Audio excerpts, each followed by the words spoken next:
Mr. Corsey here. Now this video has the complete detailed solutions to all the questions in the SQA Higher Maths Paper 1 exam from 2025. And to find the question that you're particularly interested in, just scroll along the timeline that you'll find below the video. And I hope you find these solutions to be useful in your journey towards success in your higher course. So here we have question 1. We're told the equation of a curve. It's a cubic curve, and we're asked to find the equation of the tangent to this curve at the point where x equals 2. Now let's recall, when you have a straight line and you want to find its equation, then you need to know a point on that line. Suppose it was AB, and you also need to know its gradient. We'll suppose it's m.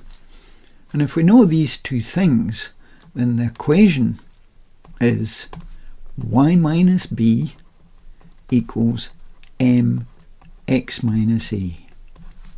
So that's the well-known formula for the equation of a line with a point AB on it and gradient m. So first of all, let's find a point on this curve, or the point on the tangent. And we know that the tangent touches the curve when x equals 2. So that's the x-coordinate of the point that we want. So when x equals 2, here's the formula that allows you to find the y-coordinate of that point on the curve. So we'll plug 2 into this formula. We get 2 cubed minus 2 times 2 squared plus 5. So that's 8 minus 2 fours are 8 plus 5. 8 minus 8 is 0 plus 5, just 5. So 2, 5 lies on this tangent. That's where the tangent touches this curve. So we've managed to find the point. Next, let's find the gradient. Now if we're given the equation of a curve, the gradient formula, the formula that tells us the gradient anywhere along that curve, will be given by dy by dx. So dy by dx is our next calculation. So we differentiate this expression. X cubed, remember differentiating, bring down the power and multiply. 3 times and then reduce the power by 1. So that's 3x squared. Same for the minus 2x squared. Bring down the 2, multiply the coefficient negative 2 there by that 2, and you'll get negative 4x to the 1. We don't normally put the 1 in, that's just x. Differentiate a constant 5, you'll get 0. So that's our gradient formula. And where are we on the curve? Well, we're at the point where x equals 2.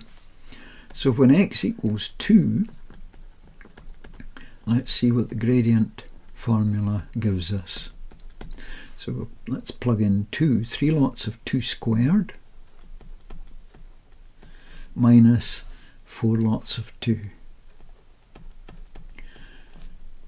So that's 3 lots of 4, that's 12 minus 8, that's 4.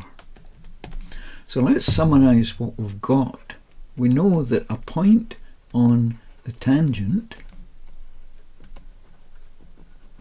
is 2, 5. So that's our AB. That's the 2, 5 there. And the gradient of the tangent is 4. That's the m. So the equation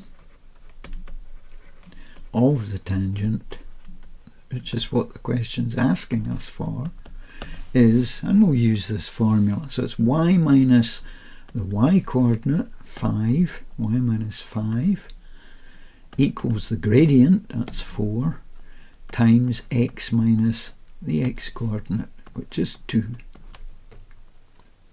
A wee bit of tidying up is required here. Y minus 5 multiply out 4x minus 8, and let's add 5 to both sides.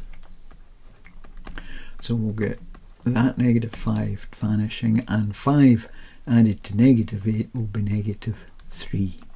And that's the equation of the tangent to this cubic curve at the point where x equals 2.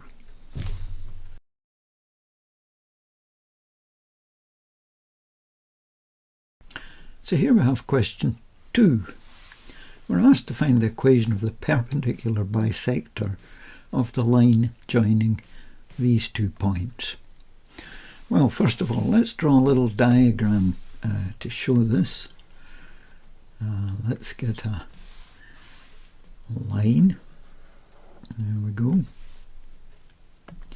And at the ends of this line we've got the point 1, 4 and 9, 10. And find the equation of the perpendicular bisector. Now, a bisector cuts this line into 2 equal parts. So we're looking at this stage for the midpoint of this line AB. And how do we get the midpoint? Well, there's a midpoint formula, sometimes called, where we take the x coordinates and find the mean of them. The midpoint of these two. And the y coordinates we do the same for. Halfway between 4 and 10, the mean of these two. So what does that give us? It gives us 10 over 2 and 14 over 2. That's 5, 7 for the midpoint.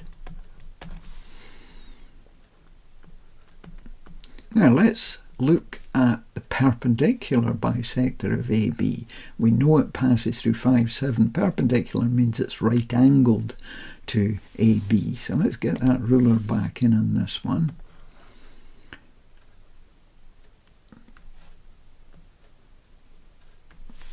And let's draw in that perpendicular bisector. So we know this is a right angle. Now, to find the equation of this perpendicular bisector, we already know a point on it, but we need to know also the gradient of that perpendicular bisector. So we can find that if we find the gradient of the line AB first, and we'll work out how to do that just now. So the gradient of the line AB, we'll use the gradient formula, that's the y difference over the x difference. Now what does that mean? Well, we look at the two y coordinates, the 10 and the 4, and we find the difference between them, 10 minus 4. And be very careful to start with the same point. In this difference we started with the point B, so the x difference, the 9 minus 1 for the x coordinates, we must start with point B also.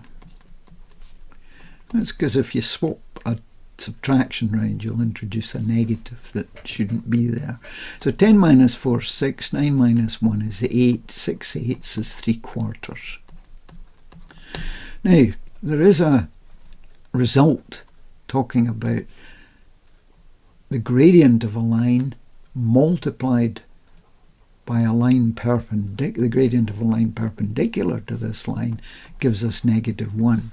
What that means in practice is that if we want to work out the gradient of the line perpendicular to AB, we look for the number that multiplies 3/4 and gives us -1. Practically, you invert this fraction and change its sign. So -4/3 would do the trick. If you're confused about that, then just check, is 3/4 times -4/3 -1? Does that give us -1? Certainly it does. The 4's cancel, the 3's cancel, you're left with 1, and there's a negative in there.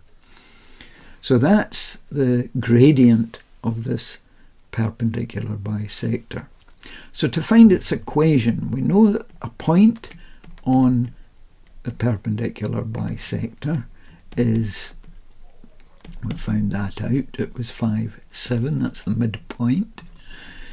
Also, the gradient of the perpendicular bisector, we've just worked that out, it's -4/3. So remember the formula, y minus b equals m lots of x minus a. This is the equation of a line that has ab on it with gradient m. So the equation of the perpendicular bisector is y minus the 7, that's the y coordinate, equals the gradient -4/3 x minus the x coordinate, which is 5. Now, a bit of tidying up here. Let's multiply everything by 3 to get rid of this divide by 3. So get 3y minus 21. That 3 vanishes. We're left with -4 outside the brackets. So let's multiply out. Get -4x. -4 times -5 is +20. So a little bit of rearrangement. We'll add 4x to both sides and add 21 to both sides.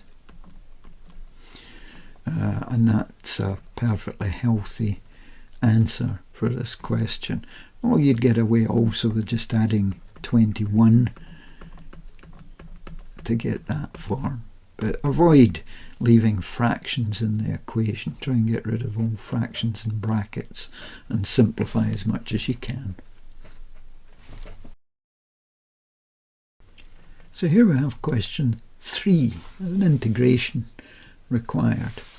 Now, just to recall that if we're integrating an expression x to the power n, for instance, then we increase integration, you increase the power and divide by the new power. And you must remember to add the constant of integration. Now, if there's a number at the front, makes not a jot of difference, it still appears at the front. You're still multiplying this answer by that number. Okay, so let's have a look at this.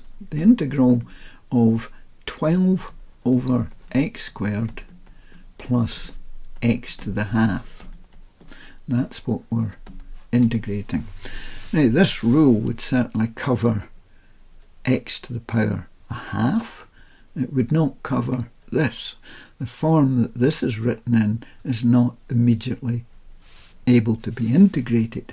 So the trick here would be to bring the x squared up to the top of the fraction where that power would change sign. So we would get 12. This x squared would join the 12 in the top of the fraction and the power would become negative.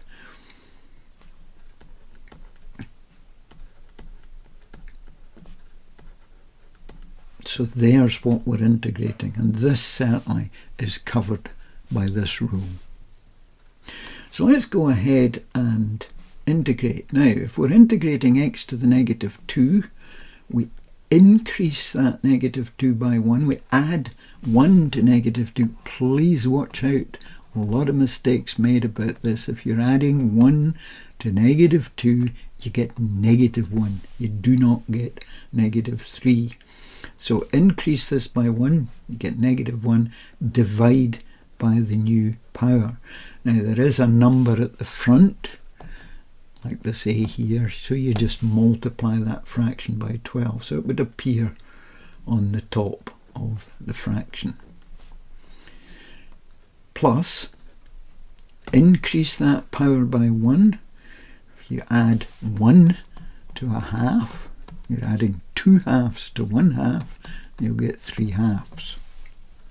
So 3 halves, and we divide by 3 halves.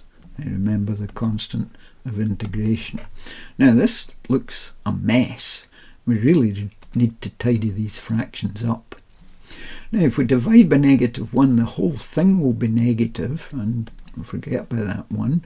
We've got 12x to the -1. Well, now that we've done our integration, there's no need to have that in the top of the fraction. We could move it back down and it would become x to the +1.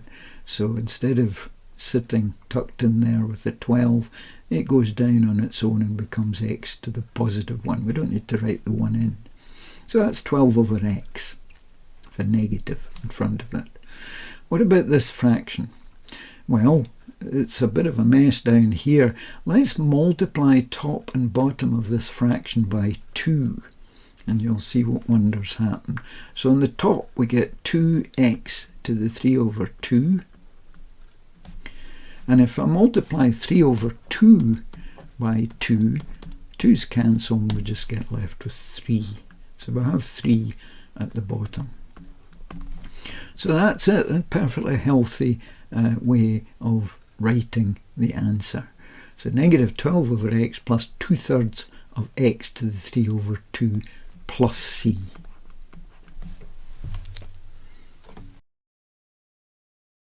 So here's question 4, a log question. We're asked to evaluate this expression here, where we've got 3 log to the base 3 of 2, and we're adding log to the base 3 of 1/24. Now the log rules that we're going to use: log to the base a of x raised to a power. So this is a log of a power of x. Then the law tells us that we can bring that n down to the front and multiply log to the base a of x. So log of a power, bring that power down to the front and multiply. And the other one we're going to use is that if we have the log of a number x plus the log of a number y, and we're adding these logs, then we can multiply the numbers. So these are the two rules that we're initially going to use. There are several ways of doing this, but this is probably the easiest way. So let's apply this first law and use it in reverse if you like. We have a 3 at the front, so we can bring that up to become a power. So log to the base 3 of 2 cubed. So that's application of this law in reverse if you like. Why am I doing that? Well, it's because I now have the sum of the logs of two numbers, which is this second law we're going to use. There's the log of 2 cubed, and here's the log of a 24th. And if we're adding two logs, then we can find that that's the log of the product of the two numbers. So this can be combined, log to the base 3 of 2 cubed times 1/24. Now, what do we know about 2 cubed? It's 8. And if we take 8 times 1/24, it's 8 over 24. And we know that 8 goes into 24 3 times, so we're talking about log to the base 3 of 1/3. Now it's interesting, one of the ways of reading these log statements.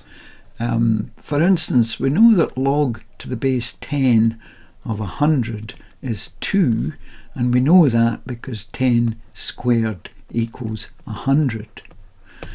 And I like to look at something like this and say, what power do we raise 10 to get 100? The answer's 2.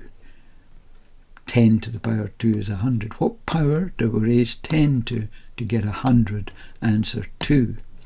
What power do we raise 3 to get 1/3? Now, we know there's a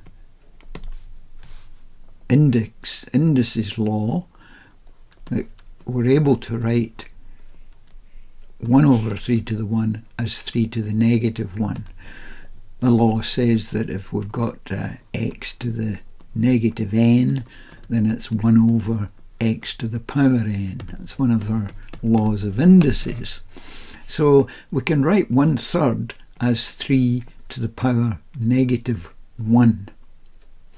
And if we read that in the same way that we read this one, what power do we raise 10 to get 100? The answer is 2. What power do we raise 3 to get 3 to the negative 1? Well, the answer is negative 1. I mean, another way, if you're confused about that, another way of thinking about it is using this first law of logs up here. If we've got log to the base 3 of 3 to the negative 1, that negative 1 can come down to the front and multiply log to the base 3 of 3. But again, we're looking at a statement that says, what power do we raise 3 to get 3? And the answer is 1. 3 to the power 1 is 3. So that would be negative 1 again, just as we have. So all in all, the evaluation of this expression is negative 1. Now that's not the only way we could perform this problem, solve the problem. Let's look at an alternative way of doing this problem. So let's start again. 3 lots of log to the base 3 of 2 plus log to the base 3 of a 24th. And this way we'll look at the second, we'll leave the first term as it is this time, and we'll look at the second term. We know that 1/24 is 24 to the negative 1, and we can now use that first law to bring that power down to the front and multiply. So we'll get 3 log to the base 3 of 2, 3 lots of log to the base 3 of 2 minus log to the base 3 of 24. So again, let's leave this first term as it is, and let's concentrate on the number 24. And how else can we write 24? Well, 24 is 2 times 12, just 2 times 2 times 6, just 2 times 2 times 2 times 3. So the prime factorization, written as a product of prime numbers, is 2 cubed times 3. So this is how that number 24 is made up from its prime factors, 2 cubed times 3. So what can we do with that? Well,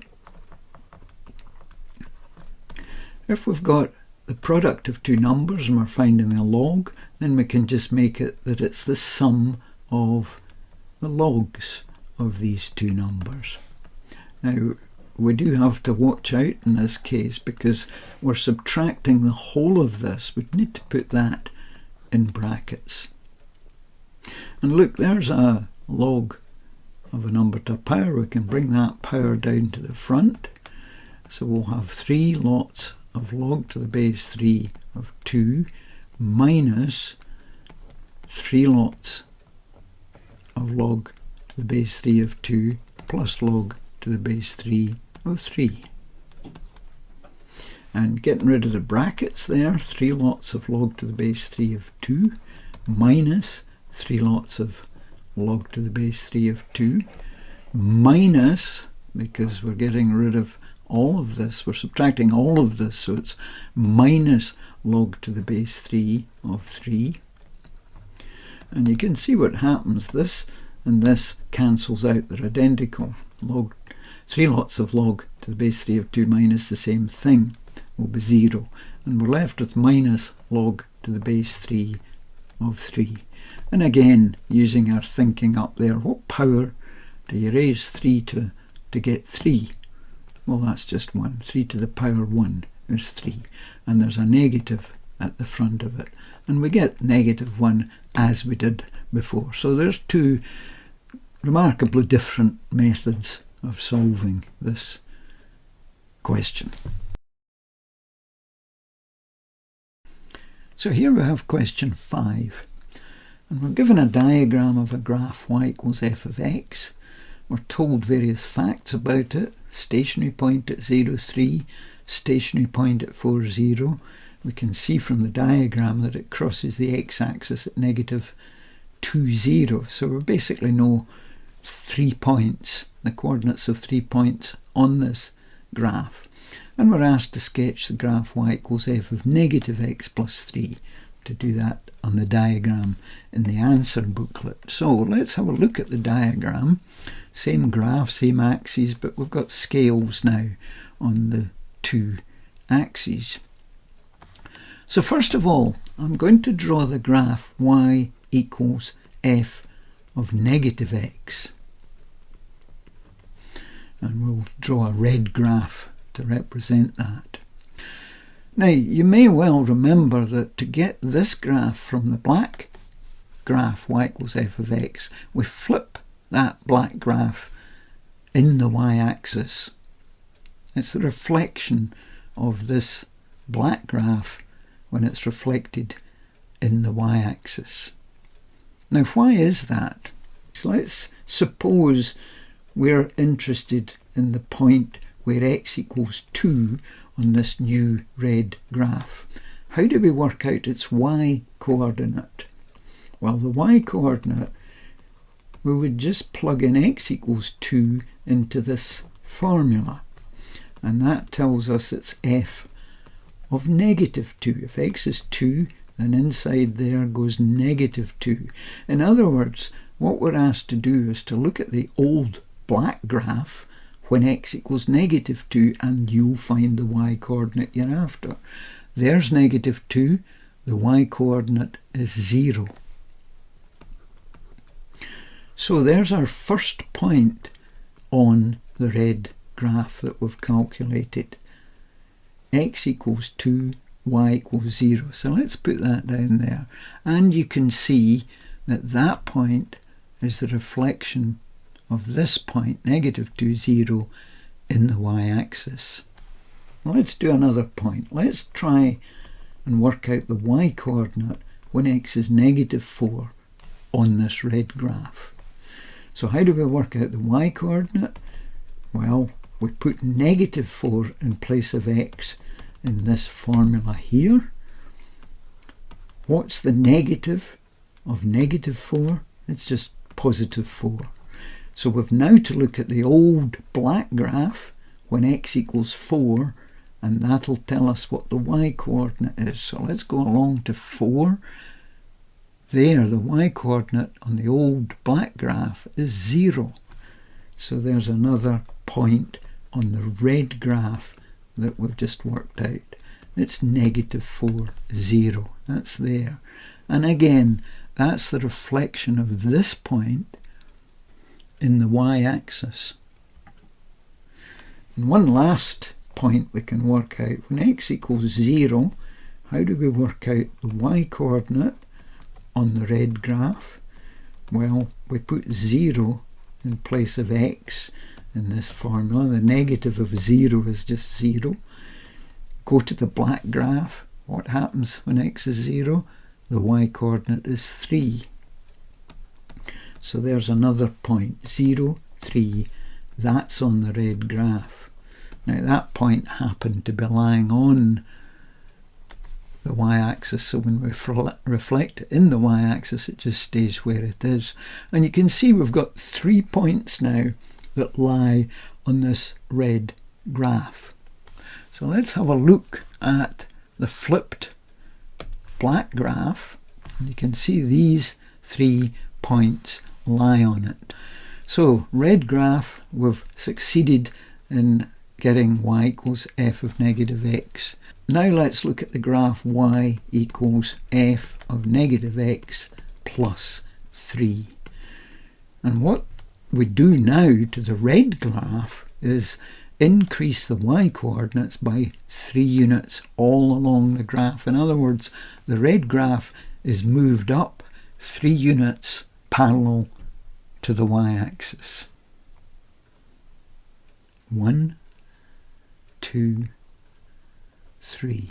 We've moved the red graph up 3 units parallel to the y-axis.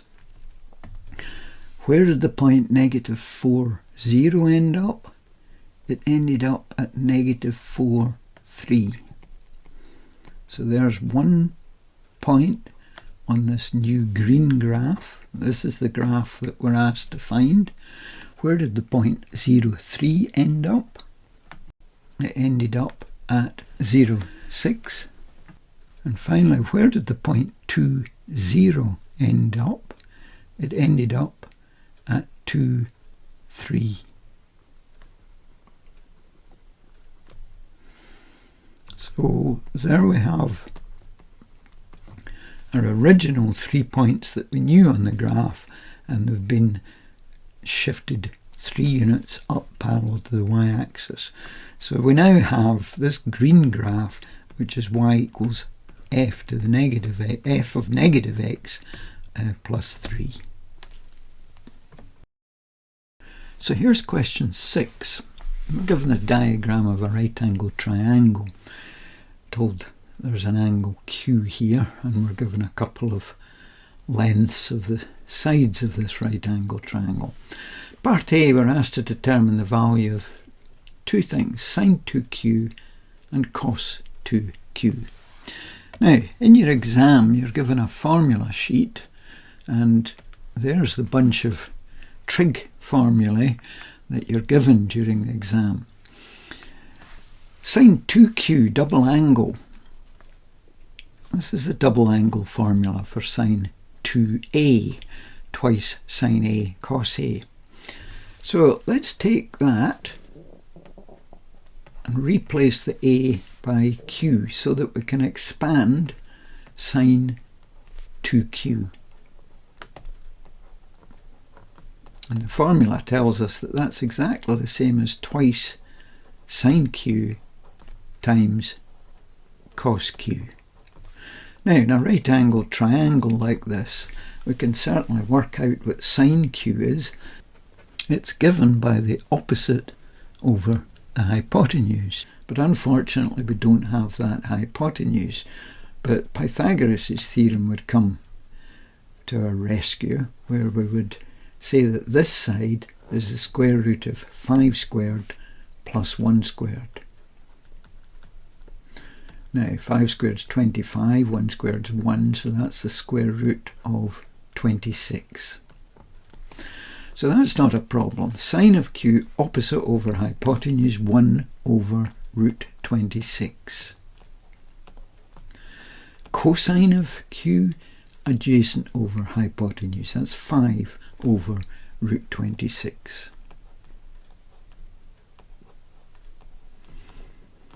Now this can be simplified. Multiply the numerators, the 3 top numbers, 2 times 1 times 5, that gives us 10, and multiply the 2 denominators. Root 26 times root 26 is just 26. Root a times root a is just a. That's the definition of the square root of a number. So square root of 26 is the number which, when you multiply it by itself, you get 26. So root 26 times root 26 is 26. A bit of cancelling, 2 goes into the numerator and denominator, cancel by 2, 5/13. So there's the value of sine 2q. And similarly, let's have a look at cos 2q. Now we have a wealth of choices here. You can see from the formula sheet that there's 1, 2, 3 different versions of that. Let's take the first version, cos squared q minus sine squared q. Now, do we know cos q? Well, yes. We worked that out as 5 over root 26. And we have to square that. Do we know sine q? Well, yes, we do. It was 1 over root 26. And we have to square that. Now, squaring the top line, 5 squared is 25, and squaring the root 26 times root 26 is 26. Now, if you're not sure of that, you could just write it out to be absolutely sure we know what we're doing. There's your 5 times 5, 25, root 26 times root 26 is 26. Similarly, this one, 1 squared, 1, root 26 squared is 26. So there we have 25 26 minus one of them, 25 of them minus one of them, 24 26. And again, we can cancel by 2 with 12 thirteenths. So sine 2q, 5 thirteenths, cos 2q is 12 thirteenths. Let's move on. Second right angle triangle has an angle R as shown, and we're asked to find the value of sine 2q minus R. Now, looking at these formulae, I think this first formula would be the one. Expanding, addition formula, expanding sine of A minus B would be sine A cos B minus cos A sine B. So the pattern is sine cos, cos sine. The angles are 2q and R, and a negative or a minus is replaced by a minus. So what do we know about these things? Well, we know sine 2q, we've worked that out as 5 thirteenths. Cosine of R, well, we're into a new triangle here. It's a right angle triangle. Cosine is adjacent over hypotenuse. That's 4 over root 17.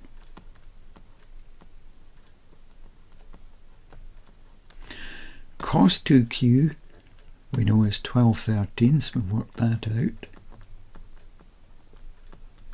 And sine R, opposite over hypotenuse. That's 1 over root 17. So let's work this out. 5 times 4, 20. 13 times root 17. 13 lots of root 17. Minus 12 times 1 is 12. 13 times root 17. Now, same denominator, so we can just subtract the numerators. 20 minus 12 is 8. So we've got 8 over 13 times root 17. Now, the question doesn't say rationalise the denominator. So that would be a perfectly healthy answer to the question. So here we have question 7. And we're asked to show that x plus 3 is a factor of this cubic polynomial. Well, what we're going to do is use the synthetic division scheme. And after I've done the calculation, I'll explain what the calculation is showing us. So first of all, we choose a value that makes this 0. That would be x equals negative 3. So this is part A. So negative 3 goes in. And then we write down the coefficients of this polynomial. So it's a 5, 16, negative 1 and negative 12. And always at this stage you watch out to see that there may well be a missing term, in which case you'd put a 0 down. If there was no x squared term, you'd put a 0 instead of the 16. So once that's done, there's a routine that we go through, which you'll have learnt. Bring down this 5, multiply by this negative 3 and put the answer under the next number. Add up, multiply, add up, multiply, add up. So that's us completed the synthetic division scheme. Now, what on earth does it mean? Well, let's do a simple numerical example first. Let's divide 7 by 2. And you know 2 goes into 7 3 times. That's 6 with a remainder of 1. Now, let's use different colours for various parts of that. There's the number 7. We're dividing it by 2.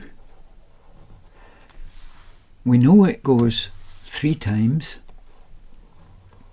and we know the remainder is 1. Now, what does that mean? It means that we know the number 7 can be written as 2 times 3 plus a remainder of 1. So there's your 7. We're dividing it by 2. It goes 3 times with a remainder of 1. Now, the same thing happens here. We're dividing, wrong colour, we're dividing this polynomial by x plus 3. It goes this number of times with a remainder of 0. So let's write that down. Red polynomial we've discovered, 5x cubed plus 16x squared minus x minus 12 is equal to, now look what went on here, 2 times 3 plus the 1. 2, that's the negative 3, which in this case represents a division by x plus 3. How many times it goes is 5x squared plus x minus 4 times. Remember, in these synthetic division schemes, a row of numbers like this represents a polynomial, the coefficients of a polynomial. So this cubic is now x plus 3 times 5x squared plus x minus 4 plus a remainder of 0. So there's all the bits and pieces that we had in this division up there. So we've taken this cubic polynomial, we've attempted to divide it by x plus 3, we've discovered that it goes into x plus 3 this number of times with a remainder of 0. Now, it's the fact that the remainder is 0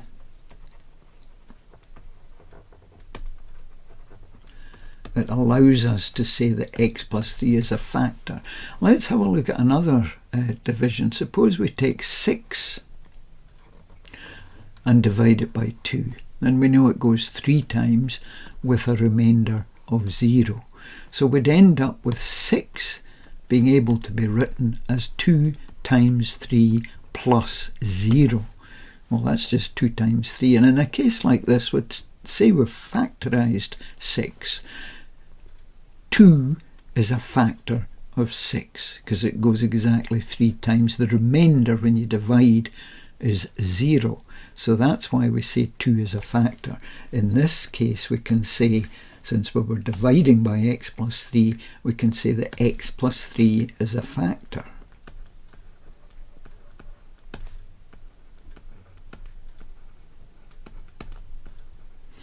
So there's our answer to the first part of the question. Now let's have a look at the second part, part B, hence or otherwise solve that cubic equation.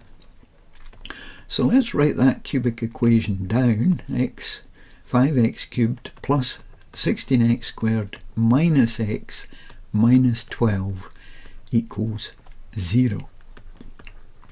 Now what do we know about this? Well, we have factorised this cubic expression, and it's x plus 3 times the quadratic 5x squared plus x minus 4. Is it possible to factorise this quadratic? Well, let's check. So how do we factorise a quadratic like this? There are various methods. You might not recognise the method I'm using, but the idea is to get two brackets. I use firsts, outsides, insides last. The first two terms multiply to give us 5x squared. Well, there is no choice for that. It's 5x and x. Now, there is a choice for the last terms. If we forget about pluses and minuses, looking at 4. 4 is either 4 times 1 or 2 times 2. Now I'm going to use 4 and 1. And the reason is, when I take the outside two terms multiplied and the inside two terms multiplied, I can get a positive 1x. That's the middle term in this quadratic from these two. To get plus 1, I would add 5x and take away 4x. So my negative 4x in the middle there, inside 2 multiplied, that must be negative. I put a positive there, 5x times positive 1 gives me 5x. You should always check the last two terms now that we've got the plus and minus in. Negative 4 times positive 1 does give us that negative 4. So yes, we've successfully factorised this quadratic. So let's do that. We can write it now as 5x minus 4 times x plus 1 equals 0. Now we're in a great position to get the solutions to this cubic equation. We've got three numbers multiplied together give us 0. Somewhere along the line there must be a 0. So either x plus 3 equals 0, or 5x minus 4 equals 0, or x plus 1 equals 0. Now if x plus 3 was equal to 0, we know x is equal to negative 3. If 5x minus 4 equals 0, let's just follow that one. Add 4 to both sides and then divide both sides by 5. So 4/5 would be the answer for that. Or x equals negative 1. So there's your three possible answers to that cubic equation. X is negative 3, or x is 4/5, or x equals negative 1. So here we have question 8, a log question. We're given that log to the base a of 75 is equal to 2 plus log to the base a of 3. A is greater than 0. Find the value of a. So let's start by getting these two log expressions together on the same side of the equation. And the reason we're going to do that, you'll see in a minute. So we'll take log to the base a of 3 from both sides of that equation. Now, if we subtract two logs, then we're dividing the numbers. The law that we're using is this one.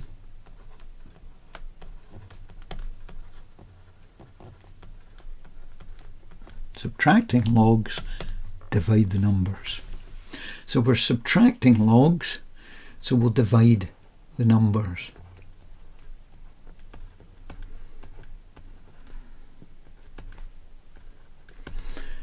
Now we know what 75 divided by 3 is. It's 25. 3 25s make up 75. So at this stage, what are we doing? Well, I like to read these. For instance, suppose we're looking at log to the base 10 of 100, which is 2. And why do I know that? Because I know that 2 squared is 100. So I like to read expressions like this as what power do we raise 10 to get 100, and the answer's 2. What power do we raise 10 to get 100? The answer's 2. What power do we raise a to get 25? The answer is 2.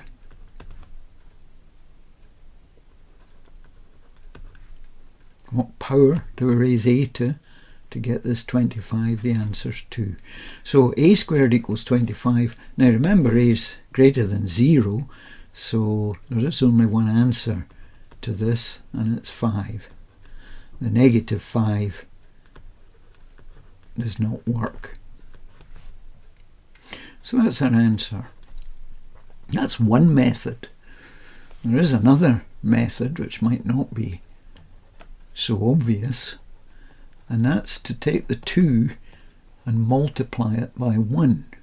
Of course, when you multiply 2 by 1, it doesn't change value. However, the way we write 1 is in this very special form.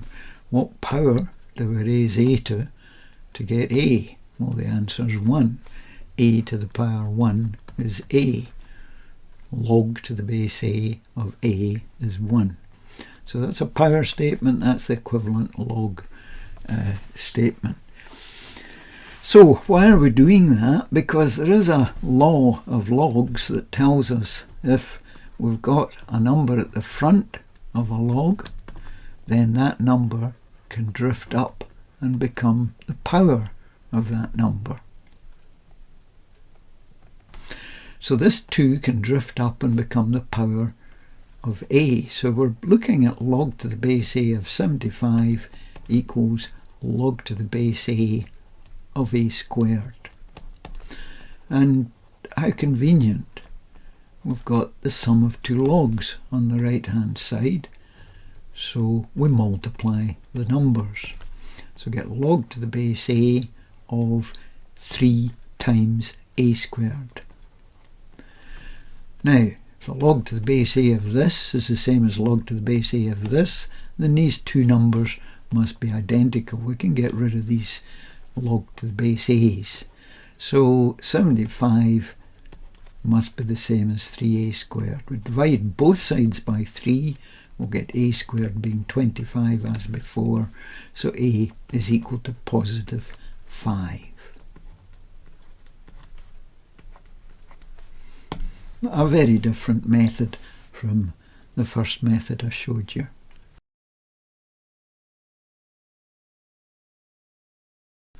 So here we have question 9, circle question.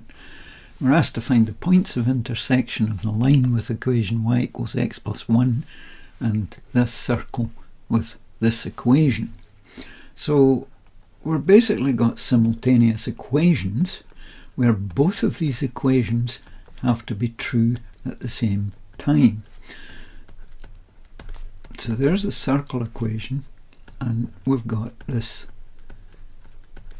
straight line equation. Now both of these are true, so why do we need y in the first equation when we know y can be replaced by x plus 1? So let's go ahead and replace y by x plus 1 in the first equation. And there'll be a wee bit of simplifying to do. This means we're ending up with an equation with only one variable, the variable x in it. So we should be able to solve this to find a value for x. So let's go ahead. We've got x plus 1 all squared, That, when you multiply it out, will be x squared plus 2x plus 1 minus 2x, and getting rid of these brackets, 6x plus 6 minus 15 equals 0. And a wee bit of tidying up, there's 2 lots of x squared. 2x minus 2x, they cancel, plus 6x. And then the constants, 1, 6 is 7, 7 minus 15 is negative 8. Now, notice there's a factor of 2 in each of these. We can actually divide both sides by 2, and we'll get this slightly simpler equation. Does this factorise a quadratic equation? Well, I think it does. First x times x, and then for the 4 we'll have a 4 times a 1. And outside 2 give me 1x, the inside 2 give me 4x. How do I get positive 3x from these? Well, I'll add the 4x, take away the 1x. So the 4x term is positive and the 1x term is negative. So that's fine, that works out okay. So 2 numbers multiplied give me 0. One or other of these is 0. So x plus 4 is 0, or x equals 1. X minus 1 equals 0. I'm jumping ahead there. So in this case, x is negative 4, or x equals 1. So there are 2 possibilities for the x coordinate of where this line meets this circle. So let's take each in turn. When x equals negative 4, the y-coordinate of the point will be given by x plus 1. It's on this line, so it's negative 4 plus 1. That will be negative 3. And in the other case, when x equals 1, the y-coordinate on this line, when x is 1, y will be 1 plus 1, which is 2. So there's 2 points of intersection, and find their coordinates. There are 2 points of intersection, namely negative 4, negative 3, and 1, 2.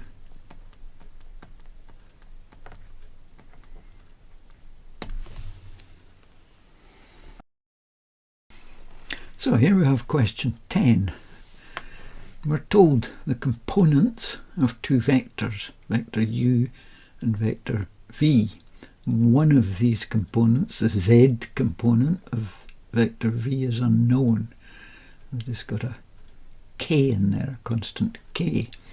We're told the angle between these 2 vectors is 45 degrees, and we're asked to find the value of the z component of v, the value of k.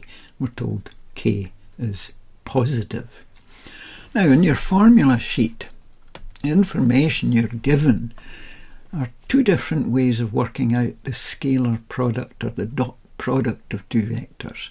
And this first one, the magnitude of a times the magnitude of b times the cosine of the angle between them. So that's something we're presumably going to need. Also, the scalar product is given in a different way. It's given, if we know the components of the 2 vectors, we can just multiply across and add the results. So we're going to need both of these, and they give us the same answer. In other words, the magnitude of u times the magnitude of v times the cosine of the angle between them, in this case it's 45 degrees, will be exactly the same as using the components 1, 1, 0, and multiplying the corresponding components and adding the results, just like the formula shows us up there. So that would be 1 times 1 plus 1 times 3 plus 0 times k. So that would give us 4. So we're making progress here. So let's see what we can do about the magnitude of u. Now there is a formula for the magnitude of a vector, and that involves taking the square root and squaring each of the individual components. That'd be 1 squared plus 1 squared plus 0 squared, and adding the results. So it's the square root of the x component squared plus the y component squared plus the z component squared. So in this case, 1 squared is 1, 1 squared is 1, that's 0. So 1 plus 1, 2. It's the square root of 2 for that. Let's do a similar procedure for the magnitude of vector v. So it's the square root of 1 squared plus 3 squared plus that unknown z component, k squared. Now 1 squared is 1, 3 squared is 9, 9 plus 1 is 10, so we get the square root of 10 plus k squared. And that's as far as we can go with that. What about the cosine of 45 degrees? Well, we can work that out. Remember, we're in a paper with no calculator, so you have to know these results. So square, side 1, diagonal is the square root of 2 by Pythagoras' theorem. And the cosine of 45, there's a 45 degree angle, adjacent over hypotenuse. So 1 over root 2. So we need to gather all these bits and pieces together. So the length, or the magnitude of u, root 2, times the magnitude of v, that's, write it as k squared plus 10, times the cosine of 45, that's 1 over root 2, will equal this dot product of 4 that we got from the components. Now, root 2 on the top, root 2 on the bottom, they cancel out, and we're left with the square root of k squared plus 10, giving us 4. Now, how do we solve this? Well, we've got a square root in there, we're in an equation. The opposite of square rooting is squaring. So if we square the left-hand side of the equation, we'll get rid of that square root sign. And if we square the right-hand side of the equation, must balance by doing the same thing to both sides. 4 4s are 16. So k squared, let's take 10 from both sides. K squared equals 6. So k is equal to positive root 6. The negative value, negative root 6, is not allowed because k, we're told, is greater than 0. So there is the value of k. It's the square root of 6. Well, here's question 11. And we're told that we have a quadratic equation which has 2 real and distinct roots. We're to determine the range of values for this constant k that appears among the coefficients. We have to justify our answer. So 2 real and distinct roots. Now, we bit of theory here. When we have a quadratic equation, ax squared plus bx plus c equals 0, we do know how to solve this equation. In general, it's given by the quadratic formula. Now, that would appear, when you do this, that there are 2 roots, because we have a choice of adding the square root of b squared minus 4ac or subtracting it. So on the face of it, it would appear that we have two roots all the time, but that's not true, because it all depends on what that number under the square root sign is. Now, if b squared minus 4ac is a good, healthy, positive number, then you'll be adding the square root of that and subtracting, you'll get two different answers. So there'll be two real distinct roots in that case. Now, if the number under the square root sign is 0, when you add or subtract the square root of 0, it makes not a jot of difference. So if it's equal to 0, you'll get one or two coincident roots, as they call it. So there's just been really one root there. And of course, if it's less than 0, the square root of a negative number is not a real number, so there'd be no real roots. But the one that we're interested in is this situation. That's what we're told about this quadratic equation. So we are told basically that the expression b squared minus 4ac is greater than 0. So for 9x squared plus 3kx plus k equals 0, to have two real distinct roots, then the discriminant must be greater than 0, i.e. b squared minus 4ac must be greater than 0. And we would compare this, let's do this in a different colour, we would compare this with ax squared plus bx plus c equals 0. And you can see what's going on here, that a, that's the coefficient of x squared, is equal to 9. The coefficient of x is 3k.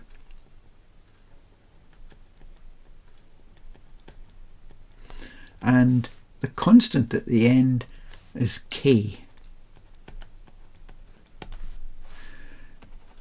So what do we have? We have b squared, b is 3k, minus 4 times a, which is 9, times c, which is k. That has to be greater than 0. So let's proceed. 3k times 3k is 9k squared. 4 9s are 36, 36k greater than 0. Well, this looks like there's a common factor of 9k, and it'll leave us k minus 4. And that's supposed to be greater than 0. So let's investigate that. Let's have a look at k times k minus 4. And that's a quadratic expression.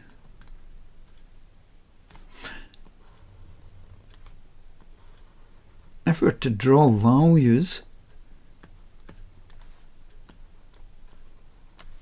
in other words, complete the graph of this, we know that it crosses the k-axis when y is 0. Heights on the graph are 0. When is k times k minus 4 equal to 0? That happens when k is 0 or k minus 4 is 0. In other words, k is equal to 4. So we know that the graph of these values crosses the k-axis at 0 and 4. And since it's a positive coefficient in front of the k squared, the graph is this way up, not that way up. So the graph of values will look like this. So what are we saying? We're saying that multiplying by 9 makes not a jot of difference to the shape of this graph. It just increases the height of all the points by 9, scales them by 9. So when is k times k minus 4 greater than 0? Well, it happens down here for all these values of k. Look, the y coordinates are greater than 0. Not here, they're less. But for anything bigger than 4, the graph again is positive.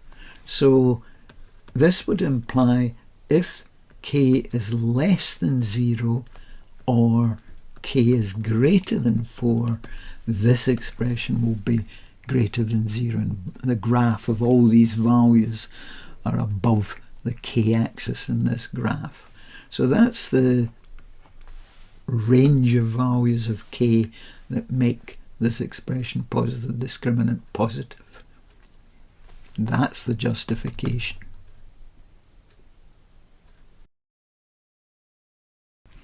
So here we have question 12. And we're given this differential equation. It's got dy by dx in it. And we're asked to express y in terms of x. And there's another piece of information about the value of x when y is 4. So we have to take this equation, dy by dx equals 6 cos x plus 8 sine 2x, and we have to try and find y. Now in an equation we can do the same to both sides.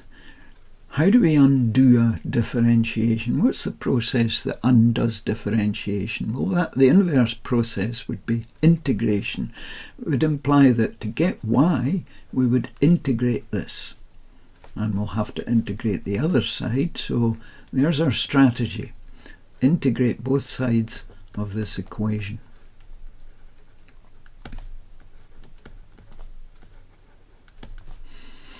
Now, how do we proceed with this? Well, in your formula sheet, you do have the formula for what we get when we integrate, for instance, cos x.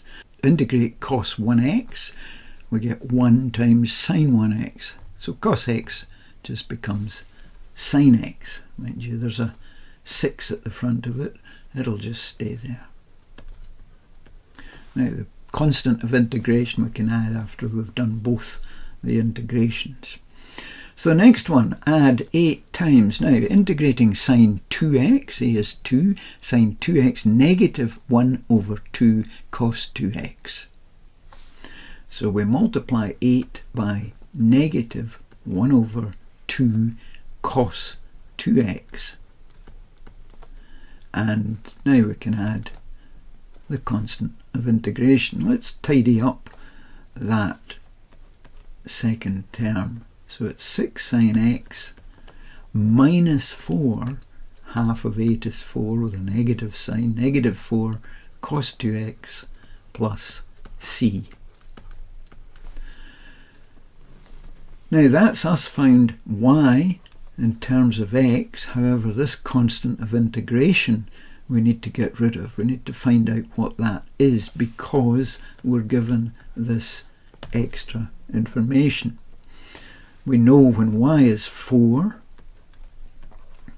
let's see, there's more information here, will be equal to 6 sine x pi upon 6 minus 4 cos 2 lots of pi upon 6. Now let's figure that out. Cancel by 2, so that's pi upon 3 plus c. So we can proceed with this 6 times. Now we need to find out the exact value of sine pi upon 6 and cos pi upon 3. We've no calculator. You have to have some method of doing this. And one of the methods we can use is to take an equilateral triangle of side 2. And draw in that altitude, that divides this side into half. So that would be a 1. Pythagoras' theorem, 2 squared minus 1 squared, square root of that will give you root 3 for that side. Now there's a 60-degree angle, that's the pi upon 3 radians. There's a 30-degree angle of half the 60 degree, so we get pi upon 6 radians for this. Now that's enough to give us the exact values of these things. Sine pi upon 6, we're up here, opposite over hypotenuse, that's 1/2. Cos pi upon 3, we're down here, cosine is adjacent over hypotenuse, that's 1/2 also. And we add c. So what have we got? We've got 4 being 6 times 1/2, that's 3, minus 4 times 1/2, that's 2, plus c. So 4 is 1 plus c. C is 3. So we've now completed the question because we can finally write y totally in terms of x. It's 6 sine x minus 4 cos 2x,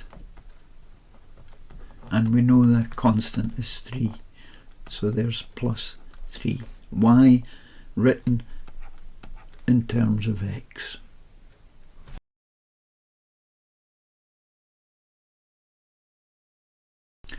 So here we have question 13. We're told that a function has a derivative x plus 5 times 2 minus x. And in part A we're told to find the x coordinates of the stationary point on the curve with the equation y equals f of x. So for stationary points, this is part A, for stationary points we set the gradient formula, that's f dashed of x, equal to 0. Now we're told what f dashed of x is in this case. It's x plus 5 times 2 minus x. So if we solve this equation, we'll find the x coordinates of the stationary points. So two numbers multiply give you 0. Either x plus 5 is 0, in which case x is equal to negative 5, or 2 minus x equals 0, in which case x equals 2. So these are the two x values for which the curve has a stationary point on it. So now we also have to find the nature of these stationary points, the maximum, minimum, or points of inflection, or whatever. So let's have a look at the nature table, and let's start with negative 5. So x is negative 5, and we'll have a wee look just to the left of negative 5 and just have a look just to the right of negative 5 and see what's going on. So to do that, we'll have to find out what's going on with the gradient formula. And once we've done that, we can then determine what the shape of the graph is at that point. The gradient, when x is negative 5, was 0 because we have a stationary point. But slightly to the left of negative 5, what's going on with x plus 5 times 2 minus x? Because that's the gradient formula. So let's take negative 6 for instance, just to the left. If we put negative 6 in here, this becomes negative, and if we put negative 6 in here, we get a positive answer. 2 minus negative 6 is 8. So it's a negative times a positive, which is a negative. And similar, if we go to the right, a little bit to the right, let's choose negative 4. Negative 4 in here, we get a positive. And negative 4 in here, we get a positive. So we've got a positive times a positive, so we're getting a positive value for the gradients just to the right of this point. So what can we say about the shape of the graph? Well, just to the left of this stationary point it's going downhill, at the stationary point it's flat, and just to the right of the stationary point it's got a positive gradient. So x equals negative 5 gives a minimum stationary point.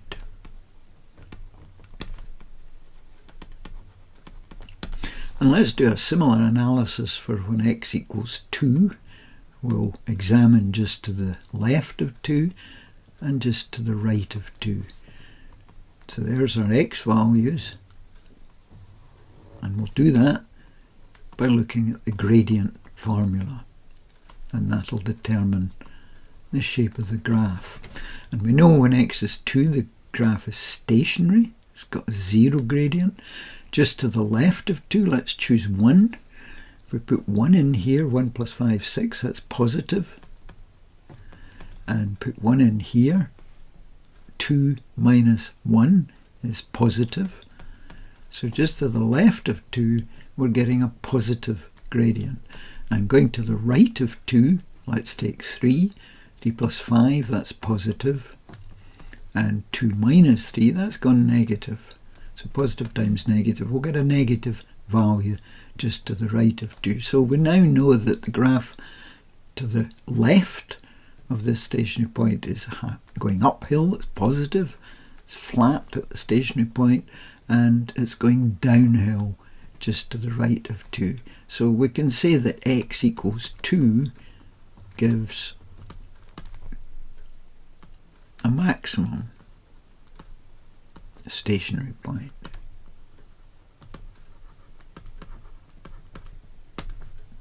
So there's part A completed. So let's now move on to part B of the question. And we're told various facts about this function. We're told it's a cubic function. We're told that f of 0 is less than 0. And we're also told that the equation f of x equals 0 has exactly one solution, and that solution lies between negative 10 and 10. Now the aim here is for us to sketch a possible graph on the diagram in the answer booklet. Now there's the diagram. Now the fact it's a cubic function that has a minimum and a maximum stationary point allows us to sketch two possibilities.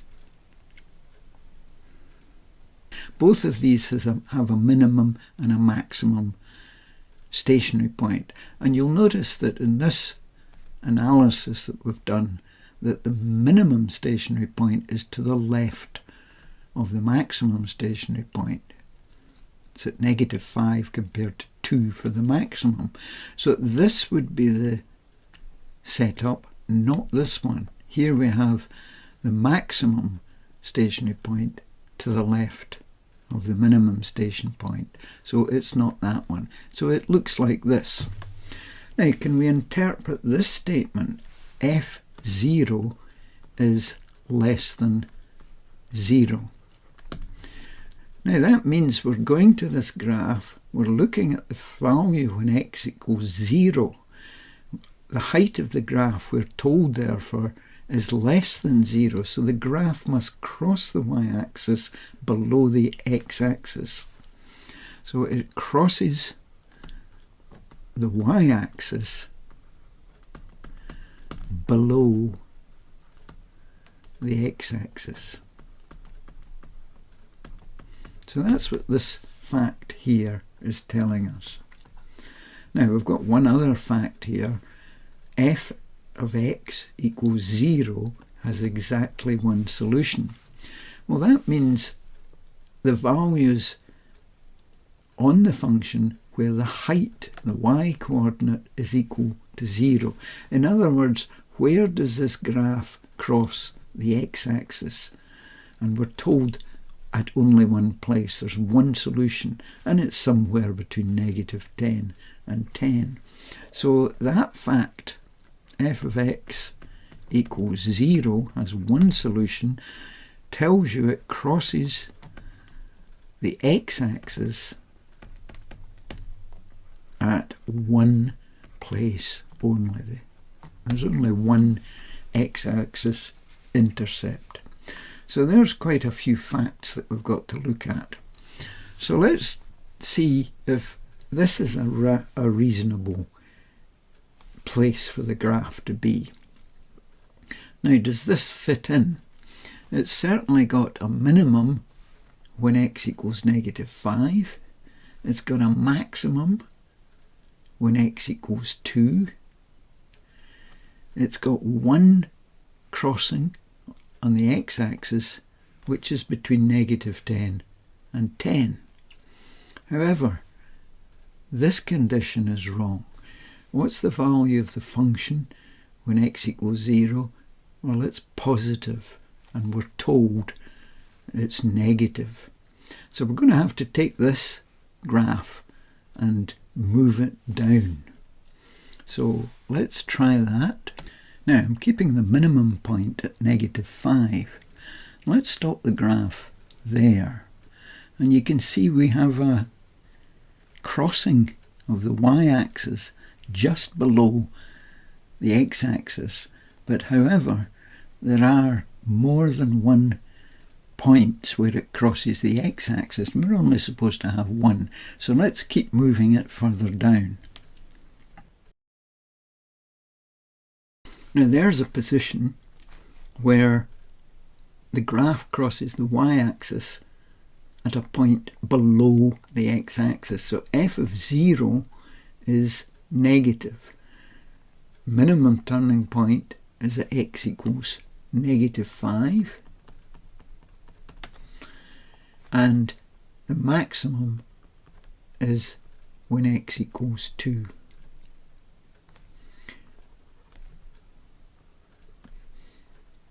Crosses the x-axis at one place, and that's certainly between -10 and 10. So that would be a possible graph. So that's Mr. Corsi signing out, and I hope you enjoyed the video.